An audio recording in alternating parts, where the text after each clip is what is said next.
ನಮಸ್ತೆ, ಹೇಗಿದ್ದೀರಿ? ಚೆನ್ನಾಗಿದ್ದೀರಿ ಅಂತ ಭಾವಿಸ್ತಾ ನಿಮ್ಮ ಆಶೀರ್ವಾದ ನಾವು ಕೂಡ ಚೆನ್ನಾಗಿದ್ದೀವಿ. Welcome back to my YouTube channel. ನಾನು ರಮ್ಯಾ. ಬೆಳಗ್ಗೆಯಿಂದನೇ ವ್ಲಾಗ್ನ ಸ್ಟಾರ್ಟ್ ಮಾಡಿದ್ದೀನಿ. ಇವತ್ತು ಹುಣ್ಣಿಮೆ, ಹಾಗಾಗಿ ಕ್ಲೀನಿಂಗ್ ಎಲ್ಲ ಮಾಡ್ಕೊಬೇಕಾಯಿತು.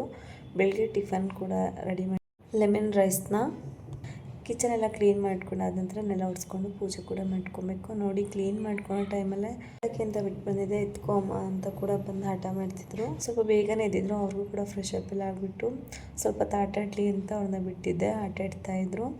ಅಷ್ಟರೊಳಗಡೆ ಕ್ಲೀನ್ ಮಾಡ್ಕೊಳಕ್ಕೆ ಎದ್ಬಿಟ್ಟಿದ್ದಾರೆ ಪಾಪು ಕೂಡ. ಸರಿ, ಇನ್ನೇನು ಅವ್ರನ್ನ ಎತ್ಕೊಂಡೆ ವ್ಲಾಗ್ನ ಕೂಡ ಮಾಡ್ಕೊಬೇಕು. ಹಾಗೆ ಕ್ಲೀನಿಂಗ್ ಕೂಡ ಅರ್ಧದಷ್ಟು ಮುಗ್ದಿದೆ. ಪೂರ್ತಿಯಾಗಿ ವ್ಲಾಗ್ನ ನೋಡಿ. ನಿಮಗೆ ಈ ವ್ಲಾಗ್ ಇಷ್ಟ ದಯವಿಟ್ಟು ಒಂದು ಲೈಕ್ ಕೊಡೋದನ್ನ ಮಾತ್ರ ಮರಿಬೇಡಿ. ಹಾಗೆ ಹೊಸ ನನ್ನ ಚಾನಲ್ ನೋಡ್ತೀರಿ, ದಯವಿಟ್ಟು ಸಬ್ಸ್ಕ್ರೈಬ್ ಮಾಡ್ಕೊಂಡು ನನ್ನ ಚಾನಲ್ ನೋಡಿ ಯಾವಾಗಲೂ ಸಪೋರ್ಟ್ ಮಾಡ್ತಾಯಿರಿ. ಇದು ಮಾಡಬೇಡ್ದು ನೋಡಿ. ನಾನೆಲ್ಲ ಕ್ಲೀನ್ ಮಾಡಿದರೆ ಇದೆಲ್ಲ ಗಲೀಜು ಮಾಡಬೇಕು ಒಂದು ಕಡೆಯಿಂದ ಅಲ್ವಾ. ಇನ್ನೇನು ಬೆಳಗ್ಗೆ ಟಿಫನ್ಗೆ ಅಂತೇಳಿ ಲೆಮನ್ ರೈಸ್ ಮಾಡಿದ್ದೆ. ಹಾಗೆ ಇವತ್ತು ಹುಣ್ಣಿಮೆ ಆಗಿರೋದ್ರಿಂದ ಮನೆಯೆಲ್ಲ ಕ್ಲೀನಿಂಗ್ ಎಲ್ಲ ಮಾಡ್ಕೊಳ್ತಾ ಇದ್ದೀನಿ. ಹುಣ್ಣಿಮೆ ಕೂಡ ಅಷ್ಟೇ ಬೇಗನೆ ಕೆಲಸ ಎಲ್ಲ ಮಾಡಬೇಕು. ಇನ್ನೂ ಟಿಫನ್ ಕೂಡ ತಿನ್ನಿಸಿಲ್ಲ. ಹಾಕಿ ಕೊಟ್ಬಿಟ್ರೆ ಕುಟ್ಕೊಂಡು ತಿಂತಾರೆ. ಹಾಗಾಗಿ ನೀವು ಹೂವು ಬೇರೆ ಕಟ್ಕೊಬೇಕು. ಹಾಗೆ ಪೂಜೆ ಕೂಡ ಮುಗಿಸ್ಕೊಬೇಕು. ಬನ್ನಿ, ಇವತ್ತಿನ ದಿವಸ ಬ್ಲಾಗ್ ಹೇಗಿರುತ್ತೆ, ನನ್ನ ರೊಟೀನ್ ಹೇಗಿರುತ್ತೆ ಅಂತ ಕೂಡ ಇದರಿಂದ ಶೇರ್ ಮಾಡ್ತೀನಿ. ನನ್ನ ಡೈಲಿ ರೊಟೀನ್ ಹೇಗಿರುತ್ತೋ ಅದೇ ರೀತಿ ಇರುತ್ತೆ ಇವತ್ತಿನ ರೊಟೀನ್ ಕೂಡ, ಏನು ಸಪ್ರೇಟ್ ಇರಲ್ಲ. ಹಾಗೆ ಹೇಗಿರುತ್ತೆ ಅಂತ ಕೂಡ ತೋರಿಸ್ತೀನಿ. ತುಂಬ ಸ್ವಲ್ಪ ಬೇಗನೆ ಕೆಲಸ ಎಲ್ಲ ಮಾಡಿಬಿಟ್ಟು ಪೂಜೆ ಕೂಡ ಮುಗಿಸ್ಕೊಬೇಕು. ಹಾಗಾಗಿ ಚೆನ್ನಾಗೆಲ್ಲ ಮಾಡಬಾರ್ದು, ಗೊತ್ತಾಯ್ತಾ? ನೋಡಿ, ಒಂದು ಕಡೆ ಬ್ಲಾಗ್ ಮಾಡಬೇಕು ಅಂದರೆ ಒಂದು ಕಡೆ ಈ ರೀತಿ ಡಿಸ್ಟರ್ಬ್ ಮಾಡ್ತಾ ಇರ್ತಾರೆ. ಆದರೂ ಎಷ್ಟು ಸಾಧ್ಯನೋ ಅಷ್ಟು ವೀಡಿಯೋ ಕೂಡ ಮಾಡ್ಕೊಳ್ತೀನಿ. ವೀಡಿಯೋ ಮಾಡ್ಕೊಳ್ತಾನೆ ಚಿಕ್ಕ ಪುಟ್ಟ ಕೆಲಸ ಕೂಡ ಮಾಡ್ಕೊಂಡ್ಬಿಡ್ತೀನಿ.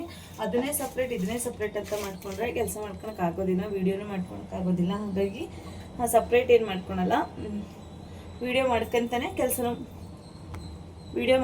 ಕೆಲಸ ಕೂಡ ಮುಗಿಸ್ಕೊಳ್ತೀನಿ. ಬನ್ನಿ, ಇವತ್ತಿನ ರೋಟಿನ್ ಹೇಗಿರುತ್ತೆ ಅಂತ ಕೂಡ ನಿಮ್ಮ ಜೊತೆ ಶೇರ್ ಮಾಡ್ತೀನಿ. ಹಾಯ್ ಮಾಡಿಬಿಟ್ಟಣ, ಹಾಯ್ ಏನು, ಹಾಯ್ ಮಾಡಿ, ಹಾಯ್ ಏನು, ಹಾಯ್. ಬನ್ನಿ, ಇವತ್ತಿನ ರೋಟಿನ್ ಹೇಗಿರುತ್ತೆ ಅಂತ ಮತ್ತೆ ಶೇರ್. ಕಿಚನ್ ಎಲ್ಲ ಕ್ಲೀನ್ ಮುಗಿಸ್ಕೊಂಡು ಬಂದಾದ್ಮೇಲೆ ನೆಲ ಒಡ್ಸೋಣ ಅಂತ ರೆಡಿ ಮಾಡ್ಕೊಂಡೆ. ಪಾಪ ಕೂಡ ಅಷ್ಟೇ, ಅವ್ರಿಗೆಲ್ಲ ಆಟ ಸಾಮಾನು ಕೊಟ್ಬಿಟ್ಟು ಆಟ ಆಡಿಸೋಕ್ಕೆ ಅಂತ ಒಂದು ಕಡೆ ಕೂಡಿಸಿದ್ದೀನಿ. ಆದರೆ ಅವ್ರು ನೋಡಿ ನಾನು ನೆಲ ಒರೆಸ್ತಾ ಇದ್ದೀನಿ, ಆದ್ರೆ ತುಂಬ ಅಡ್ಡಾಡಬೇಕು. ಮತ್ತು ನಮ್ಮಮ್ಮ ರಿಟರ್ನ್ ಒರೆಸ್ಕೊಂಡ್ಬಿಡ್ತಾಳೆ ಅಂತೇಳಿ ಫುಲ್ಲು ನನಗೆ ಯಾವ ರೀತಿ ನೆಲ ಒರೆಸ್ತಿದ್ದನೋ ಮತ್ತೆ ಬಂದು ಅದ್ರ ಮೇಲೆಲ್ಲ ಓಡಾಡಿ ಗಲೀಜು ಮಾಡಬೇಕು ಅಂತ ಅವರು. ಸರಿ, ಇನ್ನೇನು ಮಾಡೋದು, ಮಕ್ಕಳಿರೋ ಮನೇಲಿ ಕಾಮನ್ ಅಲ್ವಾ. ಏನಾದರೂ ಕೆಲಸ ಮಾಡ್ತಿದ್ರೆ ಅವ್ರದ್ದು ಅರ್ಧ ಕೆಲಸ ಅದರಲ್ಲಿ ಇದ್ದೇ ಇರುತ್ತೆ. ಹಾಗಾಗಿ ಅವ್ರನ್ನ ಕೂಡ ನೋಡ್ಕೊಳ್ತಾನೆ ಬೇಗ ನೆಲ ಒರೆಸ್ಕೊಂಡೆ. ತದನಂತರ ಪುಟ್ಟದಾಗಿರೋ ರಂಗೋಲಿ ಕೂಡ ಹಾಕ್ಕೊಳ್ತಿದ್ದೀನಿ. ಡೈಲಿ ರಂಗೋಲಿ ಹಾಕ್ಕೊಳ್ತೀನಿ. ಒಂದು ಚಿಕ್ಕ ಜಾಗ ಇರೋದ್ರಿಂದ ಆದಷ್ಟು ಎಷ್ಟು ಸಾಧ್ಯನೋ ಅಷ್ಟು ಚಿಕ್ಕ ಚಿಕ್ಕ ರಂಗೋಲಿ ಕೂಡ ಹಾಕ್ಕೊಳ್ತೀನಿ. ಅಂದರೆ ಡೈಲಿ ರಂಗೋಲಿ ಹಾಕಿದ್ರೆ ಏನೋ ಒಂದು ಪಾಸಿಟಿವ್ ವೈಬ್ ಥರ ಇರುತ್ತೆ. ಹಾಗಾಗಿ ಡೈಲಿ ರಂಗೋಲಿ ಹಾಕ್ಕೊಂಡು ಇನ್ನೇನು ಪ್ರತಿನಿತ್ಯ ಕೆಲಸ ಹೇಗಿರುತ್ತೆ ಅದೇ ರೀತಿ ಇರುತ್ತೆ. ಪಾಪು ಕೂಡ ಅಷ್ಟೇ, ಇನ್ನೂ ಫ್ರೆಶ್ ಅಪ್ ಮಾಡಿ ಕರ್ಕೊಂಬಂದಿಲ್ಲ. ಪೂಜೆ ಎಲ್ಲ ಮುಗ್ದಾದ ನಂತರನೇ ನಾನು ಟಿಫನ್ ಎಲ್ಲ ತಿನ್ನೋದು. ಹಾಗಾಗಿ ಮೊದಲಿಗೆ ಪೂಜೆ ಮಾಡೋಣ ಅಂತೇಳಿ ಉದಿಸ್ಲೆಲ್ಲ ಒರೆಸ್ಕೊಂಡು ನೆಲ ಒರೆಸಾದ ನಂತರ ನಾನು ಪುಟ್ಟದಾಗಿರೋ ರಂಗೋಲಿ ಕೂಡ ಹಾಕ್ಕೊಂಡು ಟಿಫನ್ ನೋಡಿ. ಹಾಗೆ ಲೆಮನ್ ರೈಸ್ ಕೂಡ ಪಾಪಕ್ಕೆ ತಿನ್ನಿಸೋಣ. ನಾನು ತಿನ್ನೋಷ್ಟು ಲೇಟ್ ಆಗುತ್ತೆ, ಅವ್ರು ತಿನ್ನಿಸಾದ ನಂತರ ಮಿಕ್ಕಿದ ಕೆಲಸ ಮಾಡ್ಕೊಳ್ಳೋಣ. ತದನಂತರ ಪೂಜೆ ಅದೆಲ್ಲ ಮಾಡ್ಕೊಳ್ಳೋಣ ಅಂತೇಳಿ ಫಸ್ಟ್ ಪಾಪುಗೆ ಅಂತೇಳಿ ಟಿಫನ್ ರೆಡಿ ಮಾಡಿದ್ದೀನಿ. ಪಾಪುಗೆ ಅಂತೇನು ಸಪ್ರೇಟ್ ಮಾಡಲ್ಲ, ಅವ್ರಿಗೂ ಕೂಡ ನಾನು ಏನು ಡೈಲಿ ಟಿಫನ್ ಮಾಡ್ಕೊಳ್ತೀನೋ ಅದನ್ನೇ ತಿನ್ನಿಸ್ತೀನಿ. ಆದರೆ ಸ್ವಲ್ಪ ತುಪ್ಪ ಜಾಸ್ತಿ ಹಾಕ್ಬಿಟ್ಟು ತಿನ್ನಿಸ್ತೀನಿ. ಇನ್ನೇ ನಾನು ಕೂಡ ಫ್ರೆಶ್ ಅಪ್ ಆಗಿಬಿಟ್ಟು ಬಂದು ಸಿಂಪಲ್ಲಾಗಿ ಪೂಜೆ ಕೂಡ ಮುಗಿಸ್ಕೊಂಡೆ. ಹಾಗೆ ಪೂಜೆ ಕೂಡ ಮುಗಿಸ್ಕೊಂಡೆ, ಇನ್ನೇನು ತಿಂಡಿ ಕೂಡ ತಿನ್ನಬೇಕು. ಪಾಪು ಕೂಡ ಹಣ್ಣು ಕೊಡು ಅಮ್ಮ ಅಂತ ಹಠ ಮಾಡ್ತಾಯಿದ್ರು. ಸರಿ ಪಾಪ, ಆಯ್ತು ಕೊಡ್ತೀನಿ ರೀ ಅಂತೇಳಿ ಸುಧಾರಿಸ್ತಿದ್ದೆ ಅವ್ರನ್ನ. ಅವ್ರಿಗೆ ಫಸ್ಟ್ ಹಣ್ಣು ಕೊಟ್ಬಿಡಬೇಕು. ಟಿಫನ್ ತಿಂದು ಆಲ್ರೆಡಿ 2 ಅವರ್ ಆಯಿತು. ಹಾಗಾಗಿ ಅಮ್ಮ ಹಣ್ಣು ಕೊಡಿ ನನಗೆ ಅಂತ ಹೇಳ್ತಿದ್ರು. ಸರಿ ಆಯಿತು ಅಂತೇಳಿ ವಾಯ್ಸ್ ಓವರ್ ಕೊಡ್ತಿರೋ ಕಾರಣ ಹಿಂದೆ ಟಿ ವಿ ಹಾಕಿದ್ನಲ್ವ, ಬ್ಯಾಕ್ಗ್ರೌಂಡಲ್ಲಿ ತುಂಬ ಮ್ಯೂಸಿಕ್ಕು ಸೌಂಡ್ಸ್ ಎಲ್ಲ ಇದೆ. ಅದಕ್ಕೋಸ್ಕರ ಅಂತಲೇ ನಾನು ಇದಕ್ಕೆ ಓನಾಗಿ ವಾಯ್ಸ್ ಕೊಟ್ಟಿದ್ದೆ. ಆದರೆ ಅದನ್ನು ಮ್ಯೂಟ್ ಮಾಡಿಬಿಟ್ಟು ವಾಯ್ಸ್ ಓವರೇ ಕೊಡ್ತಾಯಿದ್ದೀನಿ. ಇನ್ನೇ ನಾನು ಕೂಡ ಟಿಫನ್ ಎಲ್ಲ ತಿಂದುಬಿಟ್ಟು, ಇವತ್ತು ಹುಣ್ಣಿಮೆ ಆಗಿರೋದ್ರಿಂದ ಸಂಜೆ ದೇವಸ್ಥಾನ ಕೂಡ ಹೋಗಬೇಕು. ಹಾಗಾಗಿ ಸ್ವಲ್ಪ ಬೇಗನೆ ಎಲ್ಲ ಕೆಲಸ ಕೂಡ ಮಾಡಿಕೊಂಡು ಸಂಜೆ ಒಂದು 7 ಗಂಟೆ ಅಷ್ಟೊತ್ತಿಗೆ ಶನಿವಾರ ಕೂಡ ಆಗಿತ್ತಲ್ವ ಹುಣ್ಣಿಮೆ. ಹಾಗಾಗಿ ಆಂಜನೇಯನ ದೇವಸ್ಥಾನಕ್ಕೆ ಹೋಗಿ ಬರೋಣ, ಹಾಗೆ ನಿಂಬೆಹಣ್ಣಿನ ದೀಪ ಕೂಡ ಹಚ್ಬಿಟ್ಟು ಬರೋಣ ಅಂತ ಹೋಗಿದ್ದೆ. ಒಬ್ಬಳೇ ಹೋಗಿರೋದ್ರಿಂದ ಸ್ವಲ್ಪ ಕಷ್ಟ ಆಯಿತು. ಅಷ್ಟು ನೀಟಾಗಿ ವೀಡಿಯೋ ಕೂಡ ಮಾಡ್ಕೊಳಕ್ಕಾಗಲಿಲ್ಲ.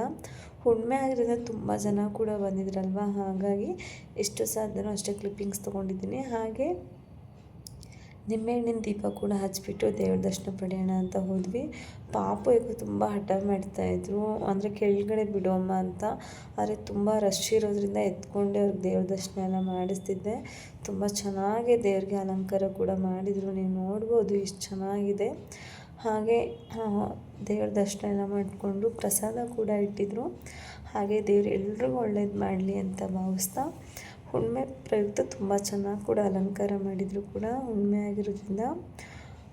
ತದನಂತರ ಪಾಪು ಕೂಡ ಅಷ್ಟೇ ಸ್ವಲ್ಪ ಹಠ ಮಾಡಿದರು. ಹಾಗೆ ಅಲ್ಲಿ ಬಂದಿರೋಂಥ ಎಲ್ಲರಿಗೂ ಕೂಡ ಅರ್ಚನೆ ಮಾಡ್ತಾಯಿದ್ರು. ಹಾಗಾಗಿ ನಾನು ಕೂಡ ಅರ್ಚನೆ ಕೂಡ ಮಾಡಿಸ್ದೆ. ಅರ್ಚನೆ ಎಲ್ಲ ಮುಗ್ದಾದ್ಮೇಲೆ ಇನ್ನೇನು ಮಂಗಳಾರತಿ ಕೂಡ ಆಯಿತು. ಹಾಗೆ ದೇವ್ರ ದರ್ಶನ ಎಲ್ಲ ಮಾಡಿಕೊಂಡು ಪ್ರಸಾದ ಕೂಡ ಇತ್ತಲ್ವ, ಹಾಗೆ ನಿಂಬೆಹಣ್ಣಿನ ದೀಪ ಇಲ್ಲಿ ಬೆಳಗ್ಬಿಟ್ಟು ಮತ್ತೆ ದೇವ್ರ ಹತ್ರ ಎಲ್ಲ ಬೆಳಗಿ ತದನಂತರ ದೇವ್ರ ಎದುರುಗಡೆ ಬಂದು ಇಲ್ಲಿ ಬೆಳಗ್ಬಿಟ್ಟು ಆಂಜನೇಯಂಗೆ ಅದ್ರ ಪಾದ ಕೂಡ ಇದೆ, ಅಲ್ಲಿ ಬೆಳಗ್ಬಿಟ್ಟು ಅಲ್ಲೇ ಇಟ್ಬಿಟ್ಟು ಇನ್ನೇನು ಮಂಗಳಾರತಿ ಎಲ್ಲ ತೊಗೊಂಡಿದ್ದಾಯಿತು. ತೀರ್ಥ ಹಾಗೆ ಕುಂಕುಮನೂ ಹೊರಗಡೆ ಇತ್ತು, ಯಾಕಂದರೆ ತುಂಬ ರಶ್ ಇರೋದ್ರ ಕಾರಣ ಹೊರಗಡೆನೆ ಕೊಡ್ತಿದ್ರು. ಅದನ್ನು ಕೂಡ ತೊಗೊಂಡು ಇನ್ನೇನು ಪ್ರಸಾದ ಕೂಡ ತೊಗೊಂಡು ಪಾಪು ಕೂಡ ತಿನ್ನಿಸ್ಬಿಟ್ಟು ಮನೆಗೆ ಕೂಡ ಹೊರಟ್ವಿ. ಮನೆಗೆ ಬಂದಾದ್ಮೇಲೆ ಹುಣ್ಣಿಮೆ ಆಗಿರೋದ್ರಿಂದ ಏನೋ ಸ್ವೀಟ್ ಮಾಡೋಣ ಅಂತ ರೆಡಿ ಮಾಡ್ತಾಯಿದ್ದೆ. ನೋಡಿ ನಮ್ಮ ಪಾಪು ಯಾವ ರೀತಿ ಕೀಟ್ಲೆ ಮಾಡ್ತಿದ್ದಾರೆ ಅಂತ. ಅವ್ರ ಪಪ್ಪ ಕೂಡ ಇದ್ದರು, ಹಾಗಾಗಿ ಚಿಕ್ಕ ಕ್ಲಿಪ್ಪಿಂಗ್ ಮಾಡಿಕೊಂಡೆ. ಅಲ್ಲಿ ಸೀರೆ ಎಲ್ಲ ಪ್ಯಾಕ್ ಮಾಡಿ ಇಟ್ಟಿರೋ ಬಾಕ್ಸ್ ಜಿಪ್ ತೆಗಿತಾನೆ ಅಥವಾ ಅದ್ರೊಳಗಡೆ ಹೋಗಿ ಕುತ್ಕೊಂಡ್ಬಿಡ್ತಾರೆ ನಮ್ಗೆ ಗೊತ್ತಾಗಲ್ದಂಗೆ. ಲೈಟ್ ಆನ್ ಆಗಿದ್ರೆ ಅವ್ರು ಇದ್ದಾರೆ ಅಂತ ಗೊತ್ತಾಗುತ್ತೆ. ಕೆಲವು ಟೈಮ್ ಲೈಟ್ ಆಫ್ ಮಾಡಿಬಿಟ್ರೆ ಆ ಗಾಡ್ರೇಜ್ ಒಳಗಡೆ ಕಾಲು ಬಿಟ್ಕೊಂಡು ಕುತ್ಕೊಳ್ತಾರೆ, ಗೊತ್ತಾಗುತ್ತೆ ಕೆಲವು ಟೈಮು ಒಂದೊಂದು ಸರಿ ಲೈಟ್ ಆನ್ ಆಗಿದ್ರೆ ಗೊತ್ತಾಗುತ್ತೆ, ಆನ್ ಆಗದೇ ಇದ್ದರೆ ಈ ರೀತಿ ಎಲ್ಲ ಮಾಡ್ತಾಯಿರ್ತಾರೆ. ತುಂಬ ಚೆನ್ನಾಗಿರುತ್ತೆ ಈ ಥರ ಕೀಟ್ಲೆ ಎಲ್ಲ ಮಾಡೋದು ಮಕ್ಕಳು. ನೋಡಿ ಅದ್ರ ಮೇಲೆ ಸ್ಟೆಪ್ ಬೈ ಸ್ಟೆಪ್ ಇರೋದ್ರ ಮೇಲೆಲ್ಲ ಹತ್ತಕ್ಕೆಲ್ಲ ಹೋಗ್ತಿದ್ದಾರೆ. ಬಟ್ಟೆ ಎಲ್ಲ ಕೀಳೋದು ಎಷ್ಟು ಸರಿ ಮಡಿಸಿಟ್ರು ಇದೇ ಕೀಟ್ಲೆ ಮಾಡ್ತಾಯಿರ್ತಾರೆ. ಒಂಥರ ಖುಷಿ ಆಗುತ್ತೆ ನೋಡೋಕೆ ಕೂಡ ಮಕ್ಕಳು ಈ ರೀತಿ ಎಲ್ಲ ಮಾಡೋದ್ರಿಂದ. ಹಾಗೆ ಏನಾದ್ರು ಸ್ವೀಟ್ ಮಾಡೋಣ ಅಂಥೇಳಿ ಶಾವಿಗೆ ಪಾಯಸ ಮಾಡೋಣ ಅಂತ ರೆಡಿ ಮಾಡ್ಕೊಳ್ತಿದ್ದೀನಿ. ನಾನೊಂದು ಬೌಲ್ ಆಗೋಷ್ಟೇ ಶಾವಿಗೆ ತೊಗೊಂಡಿದ್ದೀನಿ. ಸ್ವಲ್ಪ ನಮ್ಮ ಮನೇಲಿ ಅಷ್ಟೊಂದು ಸಿಹಿ ಇಷ್ಟಪಟ್ಟು ತಿನ್ನಲ್ಲ, ಹಾಗಾಗಿ ಒಂದು ಬೌಲ್ಗೆ ಒಂದು ಟೇಬಲ್ ಸ್ಪೂನಷ್ಟು ತುಪ್ಪ ಹಾಕ್ಕೊಂಡು ಚೆನ್ನಾಗಿ ಫ್ರೈ ಮಾಡ್ಕೊಳ್ತಿದ್ದೀನಿ ಶಾವಿಗೆನ. ನಾನು MTR ಶಾವಿಗೆನ ಯೂಸ್ ಮಾಡ್ತಿದ್ದೀನಿ, ಬೇರೆ ಯಾವುದು ಯೂಸ್ ಮಾಡೋಲ್ಲ. ಆದರೆ ತುಂಬ ಚೆನ್ನಾಗಿ ಬರುತ್ತೆ, ಗಟ್ಟಿ ಕೂಡ ಆಗೋಲ್ಲ ಪಾಯಸ ಅಂಥೇಳಿ. ಚೆನ್ನಾಗಿ ತುಪ್ಪದಲ್ಲೇ ಫ್ರೈ ಮಾಡ್ಕೊಂಡಾದ ನಂತರ ನಾನು ಇದಕ್ಕೆ ಒಂದು ಅರ್ಧ ಟೇಬಲ್ ಸ್ಪೂನಷ್ಟು ತುಪ್ಪ ಹಾಕ್ಕೊಂಡ್ಬಿಟ್ಟು ತೊಗೊಂಡಿರುವಂಥ ಡ್ರೈ ಫ್ರೂಟ್ಸ್ ಕೂಡ ಹಾಕ್ಕೊಂಡಿದ್ದೀನಿ. ಹಾಕ್ಕೊಂಡು ಇದು ಕೂಡ ಅಷ್ಟೇ ಸ್ವಲ್ಪ ಗೋಲ್ಡನ್ ಕಲರ್ವರೆಗೂ ಚೆನ್ನಾಗಿ ಮಿಕ್ಸ್ ಮಾಡ್ಕೊಳ್ತಾ ಇದ್ದೀನಿ. ನೋಡ್ಬೋದು ಎಷ್ಟು ಚೆನ್ನಾಗಿ ಬರ್ತಿದೆ ಅಂತ. ಸ್ವಲ್ಪ ದ್ರಾಕ್ಷಿ ದಪ್ಪ ಆಗೋ ರೀತಿ ಚೆನ್ನಾಗಿ ಫ್ರೈ ಮಾಡ್ಕೊಳ್ತಿದ್ದೀನಿ. ಹಾಗೆ ತುಂಬ ಗಟ್ಟಿ ಆಗದಿರೋ ರೀತಿ ಕೂಡ ಬರುತ್ತೆ. ಸ್ವಲ್ಪ ಜಾಸ್ತಿ ಪ್ರಮಾಣ ತುಪ್ಪ ಹಾಕೋದ್ರಿಂದ ಕೂಡ ಪಾಯಸ ಅಷ್ಟೊಂದು ಗಟ್ಟಿ ಅನಿಸಲ್ಲ. ನೋಡಿ ಇದು ಕೂಡ ಫ್ರೈ ಮಾಡಿಕೊಂಡು ಎತ್ತಿಟ್ಕೊಂಡೆ. ಹಾಗೆ 1 ಗ್ಲಾಸಷ್ಟು ಹಾಲು ತೊಗೊಂಡಿದ್ದೀನಿ, ಅದಕ್ಕೆ 1 ಗ್ಲಾಸಷ್ಟು ನೀರನ್ನು ಹಾಕ್ಕೊಳ್ತಾ ಇದ್ದೀನಿ. ನಿಮ್ಗೆ ಎಷ್ಟು ಪ್ರಮಾಣ ಶಾವಿಗೆ ತೊಗೊಂಡಿದ್ದೀರಾ ಅಷ್ಟು ಪ್ರಮಾಣ ನೀರನ್ನು ಹಾಕ್ಕೊಂಡು ಪಾಯಸ ಮಾಡ್ಕೊಬೋದು. ನಾನು 2 ಗ್ಲಾಸಷ್ಟು ನೀರನ್ನು ಹಾಕ್ಕೊಂಡಿದ್ದೀನಿ. ಇದು ಚೆನ್ನಾಗಿ ಕುದಿ ಬರೋವರೆಗೂ ಕುದಿಸ್ಕೊಬೇಕು. ತದನಂತರ ಶಾವಿಗೆ ಎಲ್ಲ ಬೇಯಿಸ್ಕೊಳ್ತೀನಿ. ಅದನ್ನು ಯಾವ ರೀತಿಯಿಂದ ತೋರಿಸ್ತೀನಿ ನೋಡಿ. ಪಾಪು ದ್ರಾಕ್ಷಿ ಎಲ್ಲ ಫ್ರೈ ಮಾಡಿದ್ನಲ್ವ ತುಪ್ಪದಲ್ಲಿ, ಆ ಸ್ಮೆಲ್ಗೆ ಅಮ್ಮ ನನಗೆ ದ್ರಾಕ್ಷಿ ಕೊಡು ಅಂತ ಬಂದಿದ್ರು. ಸರಿ ಅಂತೇಳಿ ಅವ್ರಿಗೊಂದೆರಡು ದ್ರಾಕ್ಷಿ ಕೊಟ್ಟು ನೋಡಿ ಹಾಲು ಚೆನ್ನಾಗಿ ಕುದ್ದು ಉಕ್ಕಾದ ನಂತರ ಹುರಿದಿಟ್ಟಿಟ್ಕೊಂಡಿರುವಂಥ ಶಾವಿಗೆ ಕೂಡ ಹಾಕ್ಕೊಂಡು ಚೆನ್ನಾಗಿ ಮಿಕ್ಸ್ ಮಾಡ್ಕೊಳ್ತಾ ಇದ್ದೀನಿ. ಹಾಗೆ ಒಂದು ಕಡೆ ಟೊಮೆಟೊ ಗೊಜ್ಜು ಮಾಡೋಣ ಅಂತ ಕೂಡ ರೆಡಿ ಮಾಡ್ಕೊಳ್ತಾ ಇದ್ದೀನಿ. ಈ ಕಡೆ ಶಾವಿಗೆ ಬೇಯೋದ್ರೊಳಗಡೆ ಟೊಮೆಟೊ ಗೊಜ್ಜು ಕೂಡ ರೆಡಿ ಮಾಡ್ಕೊಳ್ಳೋಣ ಅಂಥೇಳಿ. ಮತ್ತು ನಾನು ಸಾಂಬಾರು ಯಾವುದೇ ರೀತಿ ಮಾಡ್ತಿಲ್ಲ, ಟೊಮೆಟೊ ಗೊಜ್ಜು ಹಾಗೆ ಪಾಯಸ ಸ್ವಲ್ಪ ಹಪ್ಪಳ ಕರಿಯೋಣ ಅಂದ್ಕೊಂಡಿದ್ದೀನಿ. ಯಾಕಂದರೆ ಎಡೆ ಕೂಡ ಆಗುತ್ತೆ. ಬೆಳಗ್ಗೆ ಖೀರ್ ಮಾಡಿದ್ದೆ ಎಡೆಗೆ ಅಂತೇಳಿ, ಸಂಜೆ ನಮ್ಗೆ ಊಟಕ್ಕೂ ಆಗುತ್ತೆ ಹಾಗೆ ಎಡೆಗೂ ಆಗುತ್ತೆ ಅಂತೇಳಿ ಶಾವಿಗೆ ಪಾಯಸ ಕೂಡ ಮಾಡ್ಕೊಳ್ತಾ ಇದ್ದೀನಿ. ಹಾಗೆ ಒಂದು ಕಡೆ ಟೊಮೆಟೊ ಗೊಜ್ಜು ಕೂಡ ರೆಡಿ ಮಾಡ್ಕೊಂಡಿದ್ದೀನಿ. ತುಂಬ ಸಿಂಪಲ್ಲಾಗಿ ಬೇಗ ಕೂಡ ಆಗುತ್ತೆ ಟೊಮೆಟೊ ಗೊಜ್ಜು, ಹಾಗಾಗಿ ಟೊಮೆಟೊ ಗೊಜ್ಜು ರೆಡಿ ಮಾಡ್ಕೊಳ್ತಿದ್ದೀನಿ. ನೋಡಿ ಯಾವ ರೀತಿ ಬಂದಿದೆ ಪಾಯಸ ಅಂತ. ತದನಂತರ ಡ್ರೈ ಫ್ರೂಟ್ಸ್ ಎಲ್ಲ ಹಾಕ್ಕೊಂಡು ಚೆನ್ನಾಗಿ ಮಿಕ್ಸ್ ಮಾಡ್ಕೊಳ್ತಿದ್ದೀನಿ. ನೋಡಿ ಗಟ್ಟಿ ಕೂಡ ಆಗೋಲ್ಲ. ಬೇಕಾದ್ರೆ ನೀವು ಇದಕ್ಕೆ ಕಸ್ಟರ್ಡ್ ಪೌಡರ್ನ ಮಿಕ್ಸ್ ಮಾಡ್ಕೊಂಡು ಕೂಡ ಮಾಡ್ಕೊಬೋದು. ಶಾವಿಗೆ ಪಾಯಸಕ್ಕೆ ಸ್ವಲ್ಪ ಗಟ್ಟಿ ಅನಿಸುತ್ತೆ, ಬೇಕಾದರೆ ಎಕ್ಸ್ಟ್ರಾ ಹಾಲು ಕೂಡ ಹಾಕ್ಕೊಬೋದು. ನೋಡಿ ಚೆನ್ನಾಗಿ ಮಿಕ್ಸ್ ಮಾಡ್ಕೊಂಡಾದ ನಂತರ ಶಾವಿಗೆ ಪಾಯಸ ತುಂಬ ಚೆನ್ನಾಗಿ ಕೂಡ ಬಂದಿತ್ತು. ಹಾಗೆ ಒಂದು ಕಡೆ ಟೊಮೆಟೊ ಗೊಜ್ಜು ಕೂಡ ರೆಡಿ ಆಯಿತು. ನಮ್ಮ ಪಾಪು ಕೂಡ ಅಷ್ಟೇ, ಅಮ್ಮ ಶಾವಿಗೆ ಪಾಯಸ ಕೊಡಿ ನಾವು ಊಟ ಮಾಡ್ತೀವಿ ಅಂತಿದ್ರು.